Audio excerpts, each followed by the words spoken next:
any way to hold senior staff accountable for either helping to cover up and or moving people to the side, because it is clear that there are people within this administration that saw that, and they should be sitting in front of us today answering the question of why they turned their back on America, because that's exactly what they did.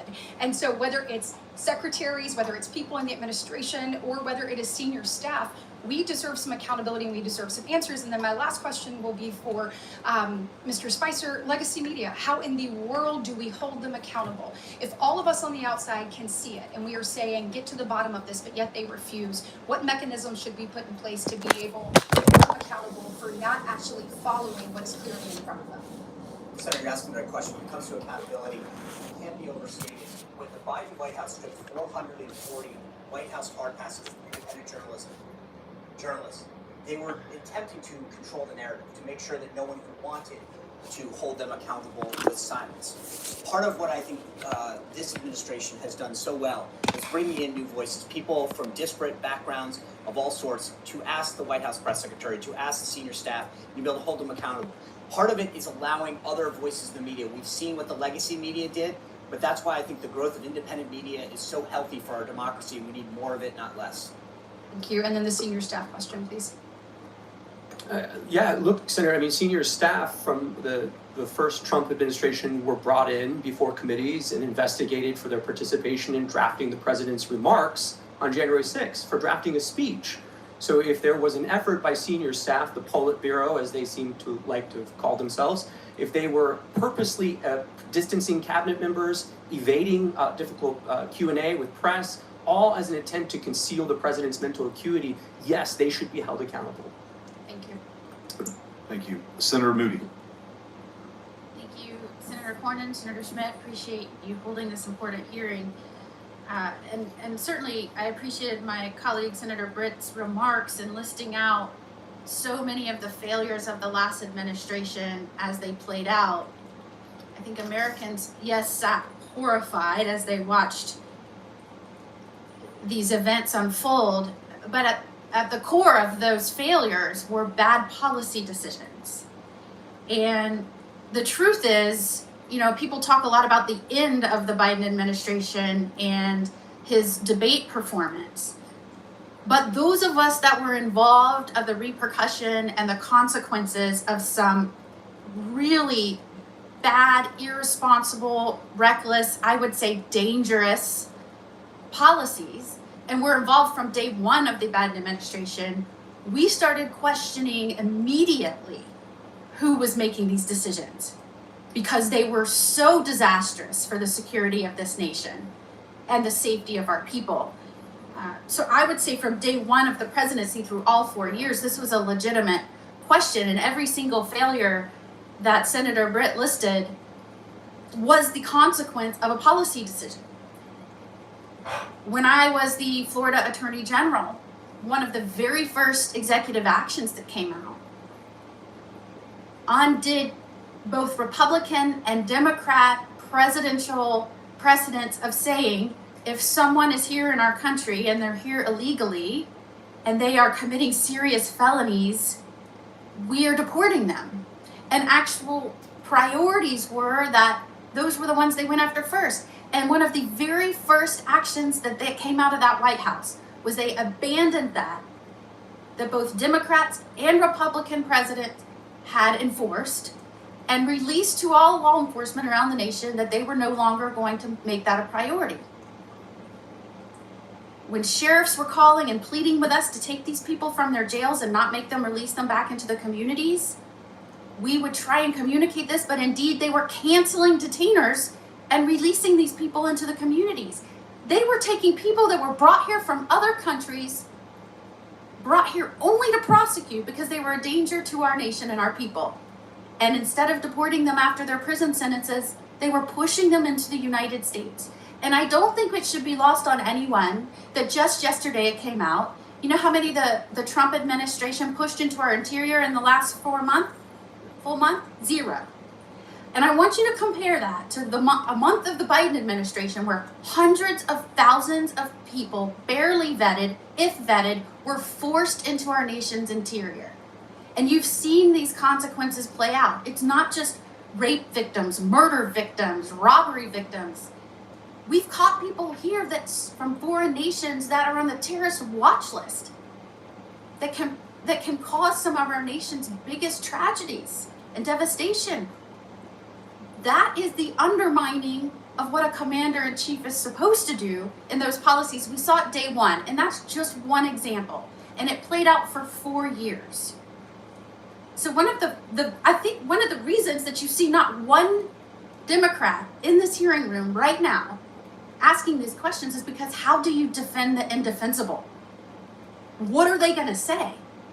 I mean, there has never been a more reckless, negligent administration that I can remember in my lifetime. And as an attorney general, as the wife of a law enforcement officer, as a federal prosecutor, as a judge, I sat horrified that that was the person that was in charge of our safety, our commander-in-chief, in charge of our borders. And I know, Mr. Wold, you have talked about the danger in executive actions being pushed out when somebody's not in charge that understands how it's affecting the safety of this nation. I'm sure based on your prior experience and some of the things that you saw being pushed out, I often thought, this is a radical aide's dream. You have a commander-in-chief probably not able to pay attention, and they're pushing out policies left and right. Tell me in your experience if you noticed anything where that could be the case coming out of that administration. Yeah, thank you, Senator. I mean, I think on the immigration score itself, so many of those sort of special powers exercised by President Biden on parole, on temporary protected status, they require the president to do those in his own name, correct? It's a case-by-case evaluation performed by the chief executive. And so I think in reviewing some of those, when I was sitting on the sidelines, the question I had was, what does the paper process look like for that? How did DHS work that up? How did it go through the staff secretary's office? And what was the president briefed on as far as the policy considerations tied to some of these decisions to bring in violent criminals from Haiti or Nicaragua into the interior of the United States? And it concern you when you learn, and we are now uncovering, that cabinet officials were kept from meeting with the president for months at a time. Look, I mean, if you go back through our history, Senator, so Grover Cleveland, Wilson, FDR, JFK, President Johnson, President Biden, it's almost a Democrat sport to keep from the American people the health and acuity of the chief executive. They've been doing this for a long time, but this is of another level, especially as Mr. Spicer was mentioning, the complicity of the national media in obscuring this, but also that cabinet officers would go to the lengths of avoiding interacting with the chief executive because they were fearful that they would have to speak to his diminished capacity. And I'm running out of time, and it was a particular concern that the media seemed to never ask him about executive actions and policy. Favorite flavor of ice cream? Yes. Why he was pushing dangerous criminals into the interior of this nation? No. And that is why I think this hearing was so very important. What was coming out of this administration was a radical wish list, and certainly you can see it, what has happened to the consequences playing out right now, and now I think we're all seeing why. Thank you. Senator Blackman. Thank you, Mr. Chairman, and I'm so pleased. I join my colleague from Florida in saying it is time that we have this hearing. All across Tennessee, I hear from people every single week that say, what was really going on in the White House, and why would no one say anything when, with your very own eyes, you could look at any of the footage and see what was transpiring with President Biden. And I think the fact that many of his own cabinet members knew that he was not fit to serve, and that there was a cabal behind the curtain who was making all the decisions. It is so offensive to the American people, and it's not something that is a partisan issue. As I talk with Democrats, many of them have lost faith in what they thought was going to be a very moderate Joe Biden administration, and it turned into be the far left Bernie Sanders version of the Democrat Party that was using the Autopen and making decisions and committing our great nation to policies that the American people did not support and would never have supported. And I fully believe that because of that overreach and that flippant attitude that much of his staff had toward the policies of this nation, to people in the administration that chuckled about tossing gold bars off the Titanic. They knew they were going down. They knew they were going to be found out. And they probably knew at some point there would be a hearing like today, and the other side of the dais would be completely empty because no one can defend what they did. Mr. Wold, I want to come to you for a moment and talk about something that was really a disturbing revelation from the Tapper Thompson book. And you know, this is part of the theme. Now we're finding out the media was all a part of the joke. They were part of the ruse. They were part of the fraud that was pushed forward. A Biden staffer told the authors that Biden just had to win and then he could disappear for 4 years. That's all they needed to do. And, you know, it is, the following statement was, he'd only have to show proof of life every once in a while.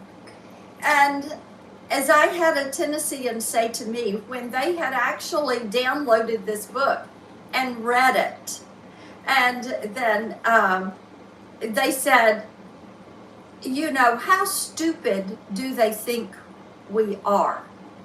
And the disrespect this administration showed to the American people. Why is it that the American people appreciate that President Trump goes out and nearly every day is taking questions and answering questions? It's because they have now found out that these staffers were willing to do undemocratic things, as using their term, to keep the president in office, to keep Biden there. They were willing to do undemocratic things, unlawful things. So, Mr. Wold, let's talk about that behavior and how that undermines the faith of Tennesseans and all Americans in our public institutions, because they could see what was happening, but they were being lied to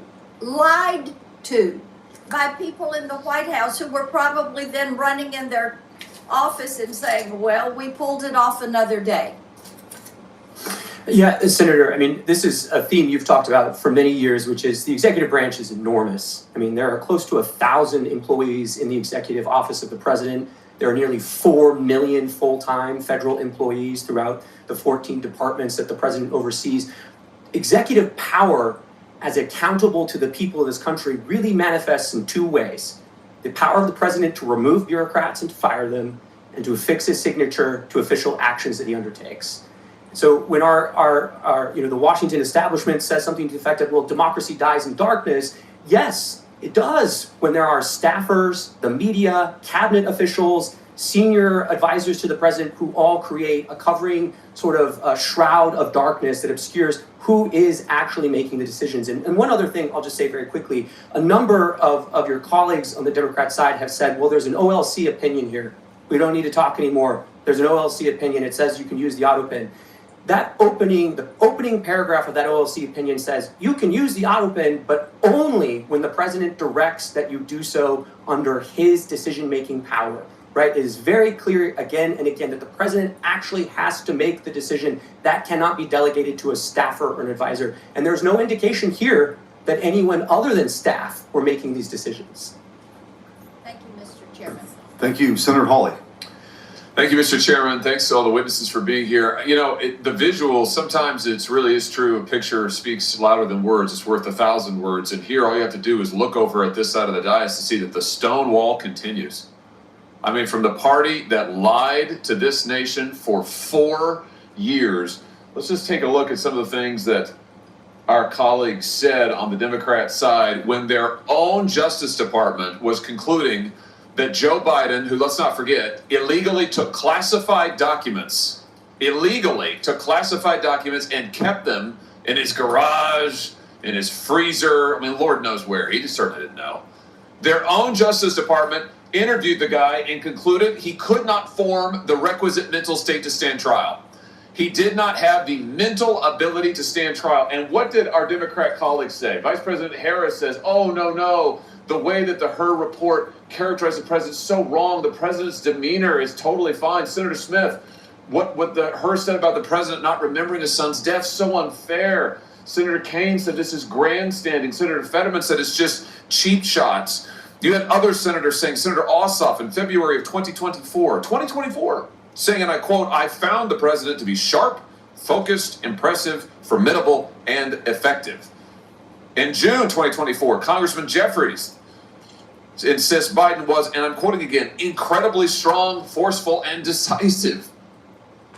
Where are they now? They don't want to answer for any of those quotes now. They lied to us for 4 years, and we know they lied. They know they lied. It's why they're not here. They don't want to answer a single question. They can't bear to show their faces in public. And you know what? It's right that they can't do that, because the bill of goods they sold this country, they walked this country right into one of the greatest constitutional crises of our history. And now they are afraid to even show up to admit it. These are people, and this is a party that cannot be trusted with power. That cannot be trusted to tell the truth, the most basic truth. They all changed their tunes after Joe Biden debated President Trump, and the whole world could see he couldn't even form a sentence.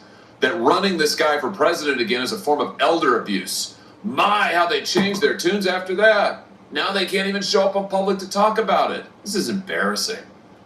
But worse than that, it's dangerous. It is dangerous for this country. Mr. Wold, I want to pick up on something you just said a second ago about the OLC and their opinion as to when an Autopen can be used. Just be clear about this. Autopen means not signed by the person. Autopen is basically push of a button and it gets signed. OLC says only when the president specifically directs it and it is under his direct authority. Do I basically have that right? That's correct, Senator. So, based on the facts we know, did that happen in this case with all of the pardons and clemencies and other giveaways that Joe Biden signed? Assuming that the Biden White House complied with sort of traditional practice of presidential administrations and that there was record keeping either from the staff secretary or others, there should be records to indicate either through covering memorandum or briefing books where the president would have signed his signature authorizing this decision. None of that has come forward. That would be very easy to dispel some of these concerns. And I think what we're seeing here is really the Autopen is best understood as sort of a tool of executive Hold on convenience. a second. You just said something very important. I want to emphasize that. So what you're saying is that there should be, for every time that Biden authorized the Autopen, there should be a record of that. And he should have had to have registered his personal consent to using the Autopen. Is that basically correct? I think to put it another way, I would say in the policy paper flow to the Oval Office, there should be a record of what documents are presented to the president when he gave his assent to the actions that are listed in those documents, whether it's a judicial nomination or it's a statutory response to Congress. Well, I think the answer is we need to get those documents. And I just say to our friends in the media over here, you guys need to be asking for those documents, and we need to be asking for them, Mr. Chairman. We need to see those documents. And the president, the former president now, could certainly choose to release them. I'm sure they're part of his personal papers. Right, Mr. Wold? That's correct. And the first place to start would be the staff secretary's office under President Biden. Oh, here's the trail. If you want to know, if you want an answer to the question, did Joe Biden actually assent to the use of the Autopen and all? You think of all the people he pardoned, he granted clemency to: murderers, drug dealers, child rapists. Let's find out. Did he actually authorize it? There should be a record of it, is what we've learned today. Thank you for that testimony, Mr. Wold. There should be a record of it. So this is a binary question. It's not, oh, we don't know, gee, it's hard to say. No, actually, we can find out. So right now, today, I call on President Biden, former President Biden and his staff, release the documents. You have them, you know you have them, release them. If what you did is legal, and if you're really not embarrassed about it, and you think it was totally constitutional, release the paper flow. Show us the documents where the president authorized the use of the pen for every single pardon and clemency and stay application. Let's see it. Let's see all of it. And if you won't do it, we should subpoena those documents, and we should find out the truth of who was really running the White House, because I think we can see it was not Joe Biden. Thank you all for being here today. Mr. Wold, thanks for your testimony. Senator Kennedy. Thank you, Mr. Chairman. Gentlemen, I want to try to separate policy and politics for a second. I know it's hard to do around this place, but I thought Senator Cornyn made a very good point in his opening remarks. I think Senator Schmidt made the same point that the policy here is very important. And I want to ask you your opinion on the policy. Professor, tell me briefly, I know you can't talk about Autopens, but tell me briefly about the 25th Amendment. Senator, the 25th Amendment provides the process by which to implement a principle that's in the original Constitution, which is when the president's unable to exercise power, the powers and duties of the presidency, somebody else exercises them, starting with the vice president. The 25th Amendment sets up a process by which, if there's a question whether the president is able to do that, the vice president and the heads of the executive departments can temporarily basically put the vice president in as acting president, and then Congress ultimately decides the question. Well, the standard, is it not, Professor? The standard is disability of the president. Is that correct? Unable to exercise the powers and duties. Okay. Yes. Here's what I would like your opinion on, and the opinion of these two gentlemen here. You have all been staffers. You've worked in government. You've had a boss. In Mr. Spicer's case, his boss was the President of the United States.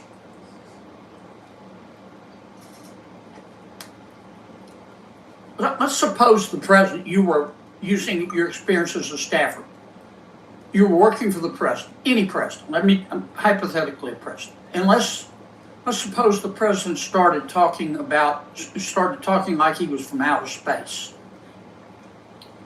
Let's suppose the president became fatigued very easily. He couldn't finish a sentence without taking a nap. Let's suppose the president, he was just physically in bad shape, mentally and physically.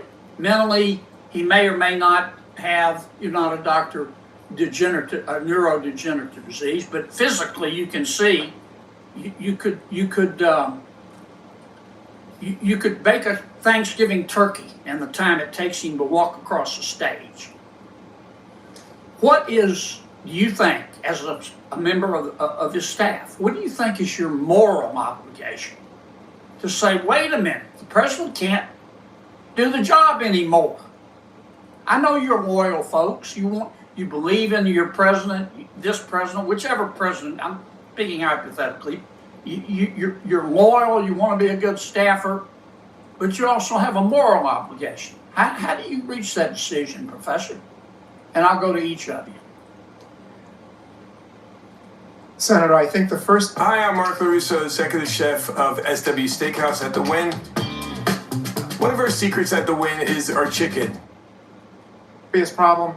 I think the first thing to do is the most difficult, which is to say to the president, because the 25th Amendment also provides that the president can say, I'm unable to exercise the powers and duties of my office. And suppose the That would be president extremely says, difficult, but I think it should look, trust me, I can't.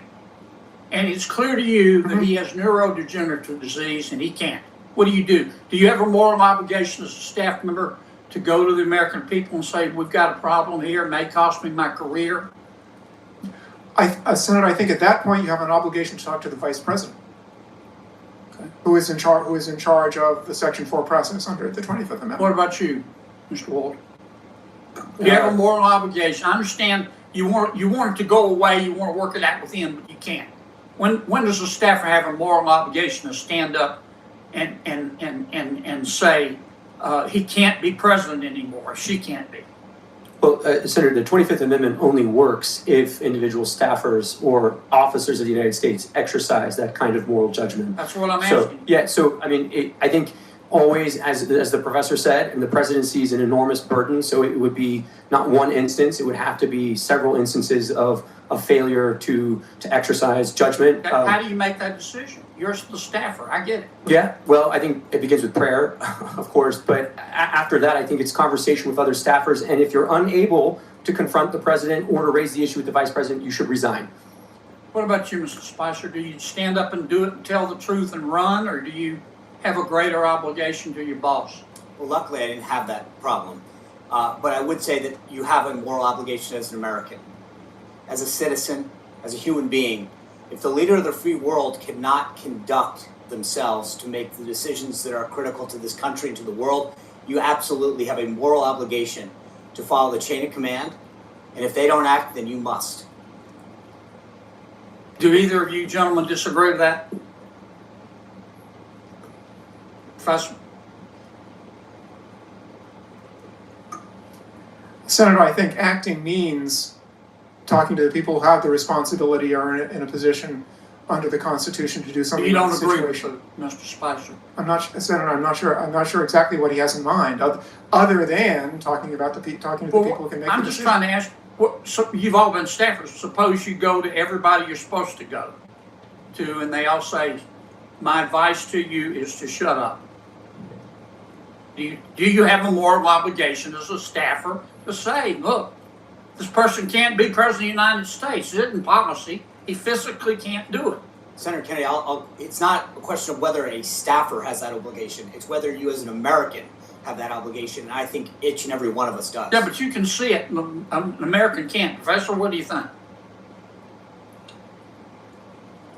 Senator, I think there are situations under which someone in that position should speak publicly, but I also think that the views of a single individual who is not the person who is constitutionally responsible for taking measures should be considered by the public as just the views of of one individual who has some information about the subject. Thank you, Mr. Chairman. Thank you. Senator Tillis. Thank you, Mr. Chairman. Gentlemen, thank you for being here. I actually, the fact that this is in the past kind of reminds me of that scene in Lion King where Rafiki, the andro, hit Simba on the head and said, doesn't matter, it's in the past. I hear, I could see where my Democrat colleagues would like to use that argument, but it mattered.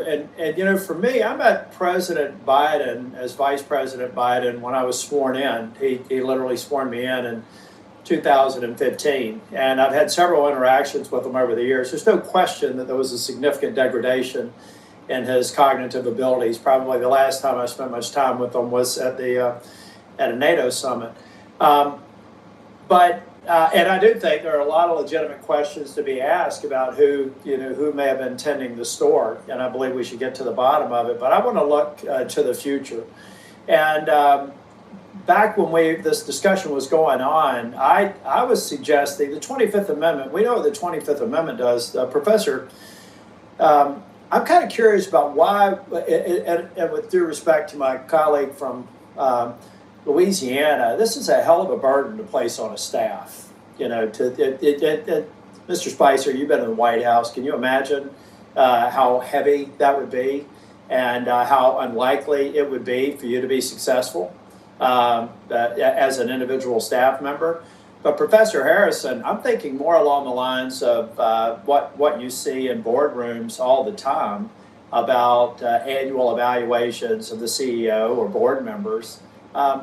What about the concept of something short of triggering the 25th Amendment, where the cabinet members, hand-selected members of the president, confirmed by the Senate, maybe on an annual basis, have to have an attestation that based on their work with the President of the United States, that he is mentally capable, fit, and the same way that we have boards make those decisions about board directors and CEOs. What would be wrong with some sort of a report or attestation to Congress from the cabinet member saying this man or woman is good to go, and it would be it would be perjury to Congress if they ended up covering up, and history proved that. What's wrong with something like that as we're looking forward?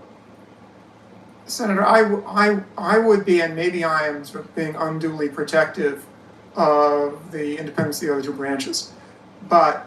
Well, that's sort of why I want to leave it in the. That's why all I want is the cabinet to truthfully attest to the fact that their boss is of sound mind and body, and unless they lie, it's not an issue.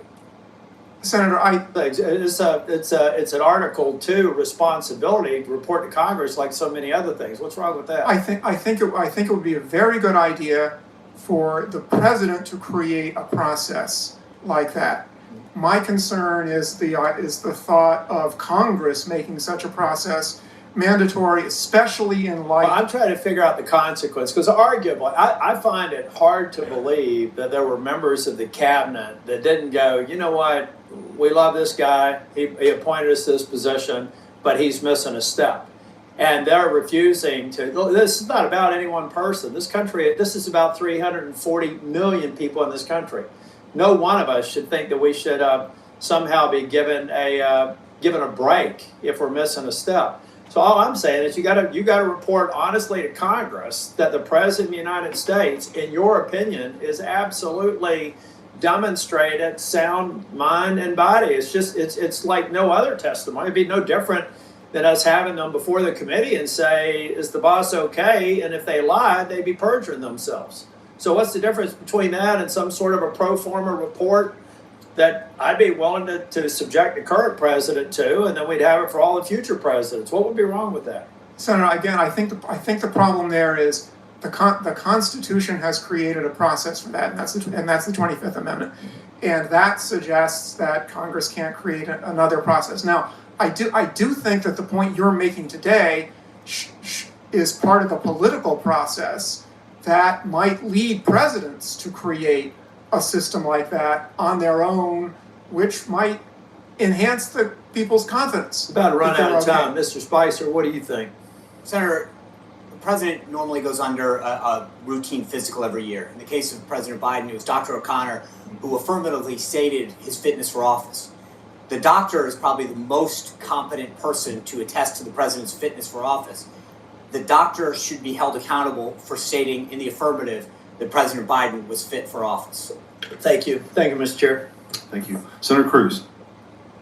Thank you, Mr. Chairman. The Biden administration may go down in history as the most brazen constitutional fraud in American history. A Potemkin presidency fronted by a failing puppet with staffers behind the scenes pulling the strings. This is not political hyperbole. The American people saw it with their own eyes during the June 2024 debate. Numerous times, Biden stood frozen behind the podium, mouth agape, eyes frozen and unblinking. When he did speak, his words were confused and disjointed. I said that night, this is the most consequential presidential debate in history because it will result in one of the two candidates being removed from the ballot. That was exactly right. And following that debate, the Democrats recognized the collapse. They pulled out their knives and took out President Biden like Caesar on the Ides of March. For all of their strutting about, protesting that they support democracy, not a one of them gave a damn about democracy when they pulled Biden off the ballot and dropped Kamala Harris in without a single Democrat primary voter voting for him. And you know what? Not a single Democrat is here today because not a single one of them gives a damn about the fact that they lied to the American people for 4 years. They knew. Every one of them knew that Joe Biden was mentally not competent to do the job. The White House press secretary, she knew when she stood in front of the American people and lied over and over and over again. And they're not here because they can't defend themselves. It wasn't a surprise. For 4 years, the White House hid President Biden from Republican senators. Would not let him meet with us. He served 40 years in this body. We all know him.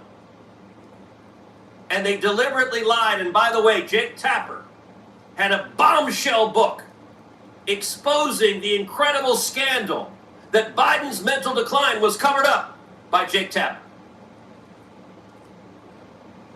There's a Yiddish word, chutzpah.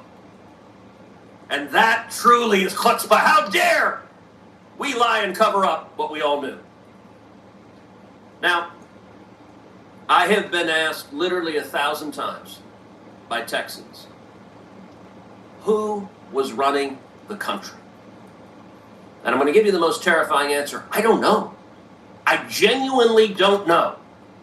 And not a single Democrat here cares. The most telling proof of Biden's decline came with the signature of the president, the symbol of executive authority that was outsourced to a machine. Mr. Wold, you're a lawyer who served in the White House counsel's office. You understand the gravity of presidential action.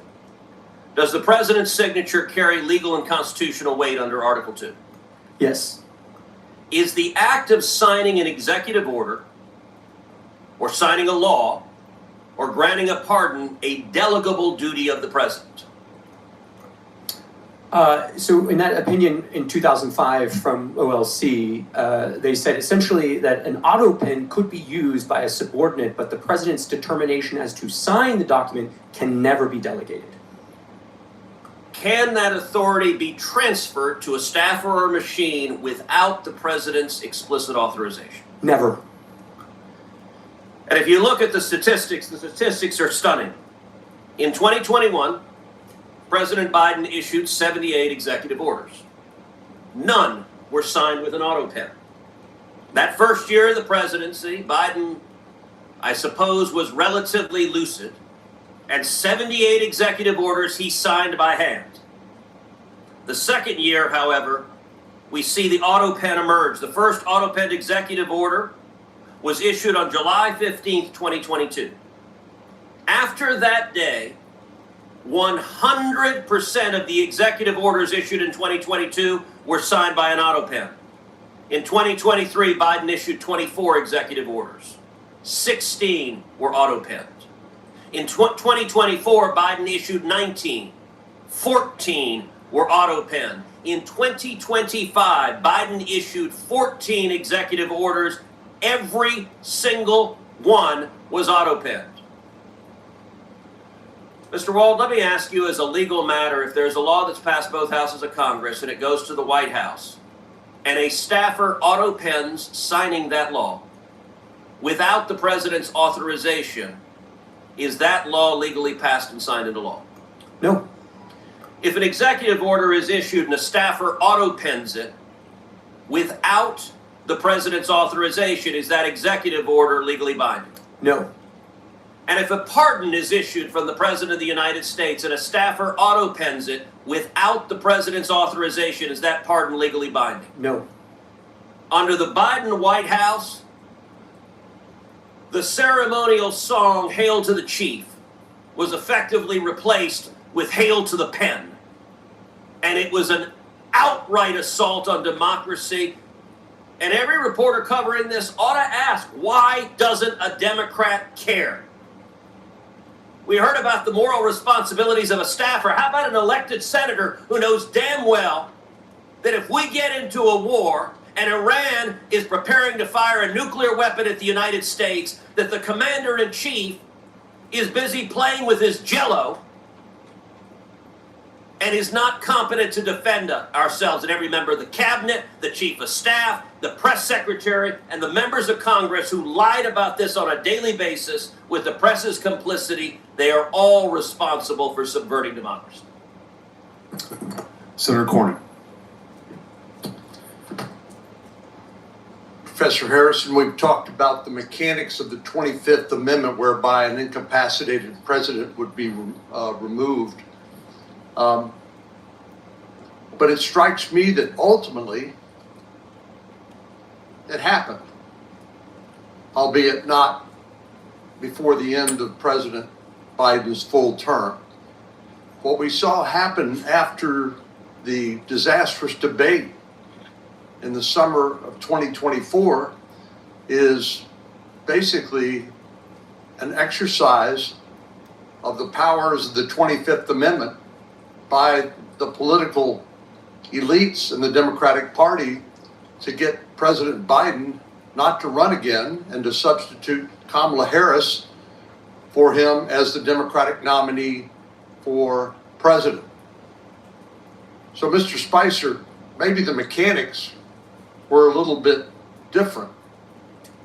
Maybe the timing was not the same, but doesn't that demonstrate the capacity of the leadership of the Democratic Party, of the Biden family, of the senior staff in the president's administration to be able to convince the president that he no longer was capable of serving and needed to step down? Senator, the left and the friends in the media like to throw around terms like threats to democracy, constitutional crisis. And if we don't have confidence in the leader of the free world making decisions, that truly is the definition of a constitutional crisis and a threat to democracy. So for all these folks to stand up here and use those phrases over and over again and then not have the desire to show up, to understand what's happening, to stand up at the time, as we discussed earlier, whether it was a staff or a cabinet member, to literally avoid going to the Oval Office, and in the case of the media, to avoid the questions that were so clearly obvious to the rest of America, shows that they were more concerned with power and preserving that power and an agenda than they were at really caring about the Constitution and democracy.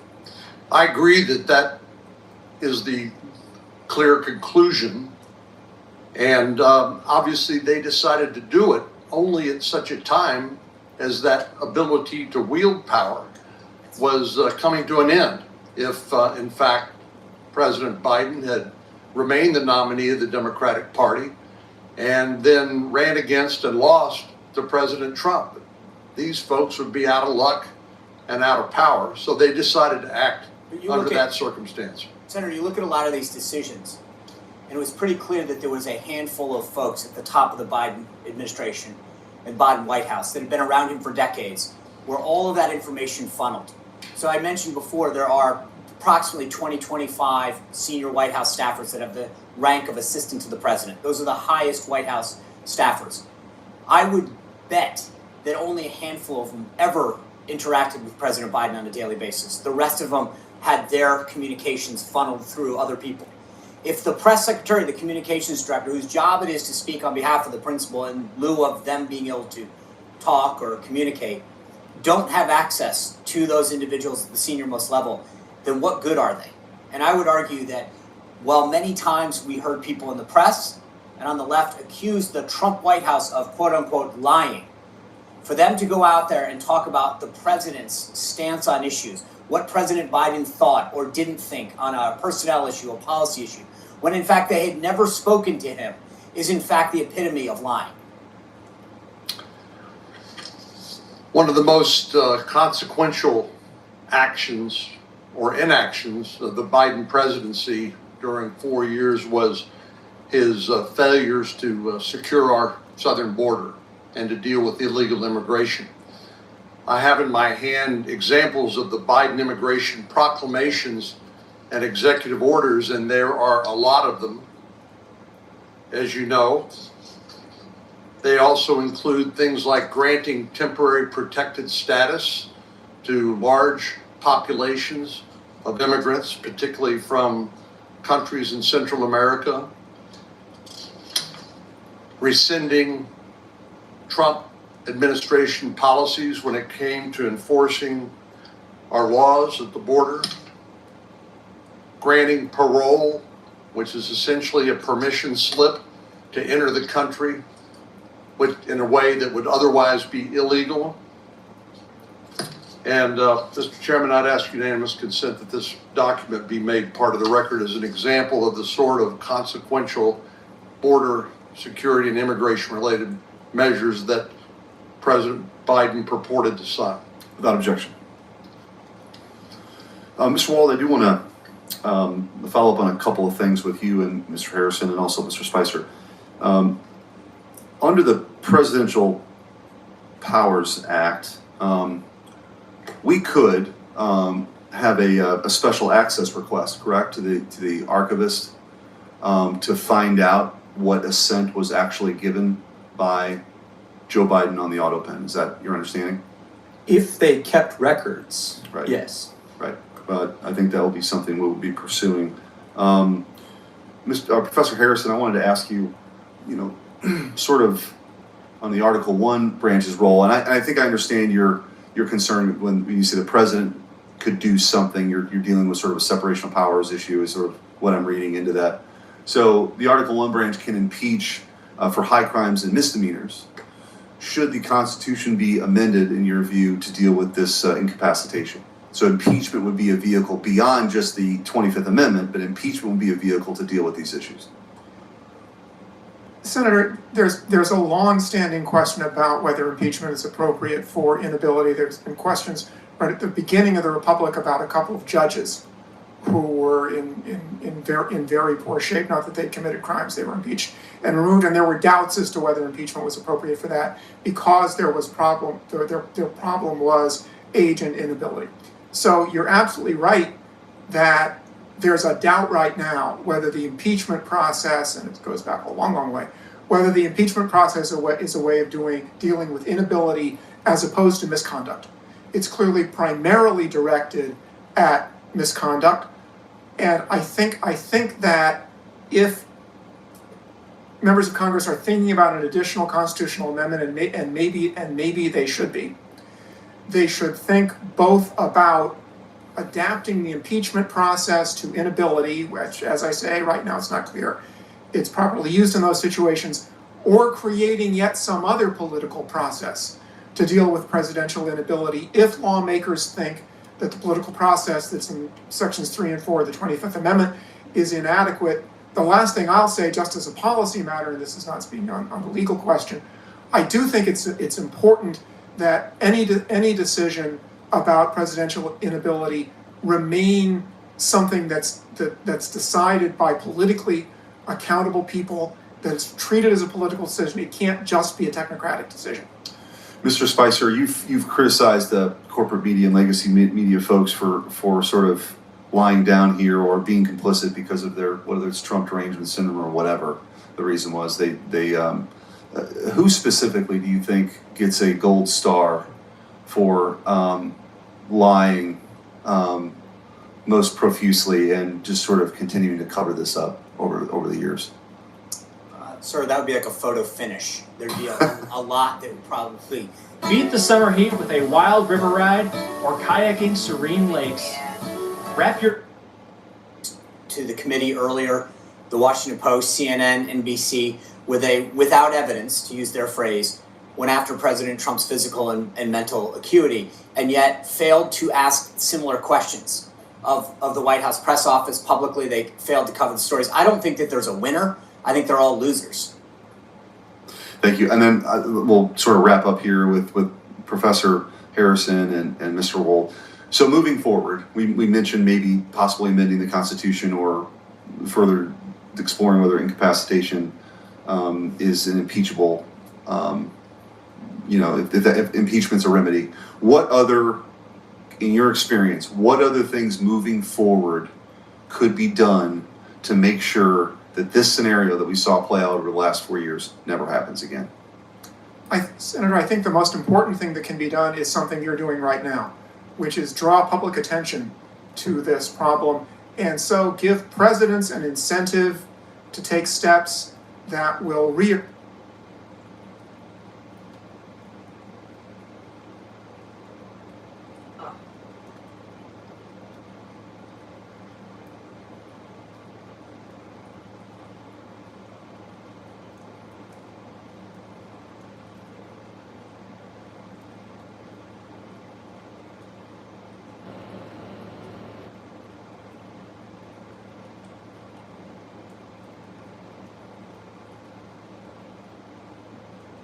Apparently the stream is frozen.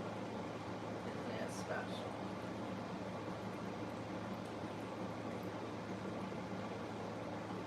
They said I couldn't get a respected software engineering degree from an online school, but with WGU I can earn an accredited... And I would add, yes, in fact, that's something you all should take up with some seriousness. May I say spontaneously, yes, please? Okay. Well, I want to thank the witnesses for your testimony here today. Written questions for them may be submitted for the record until June 26th at 5 p.m. And with that, this hearing is adjourned. Thank you. That's the end of that. Thanks for watching, y'all. I doubt we'll see much come out of it, but whatever.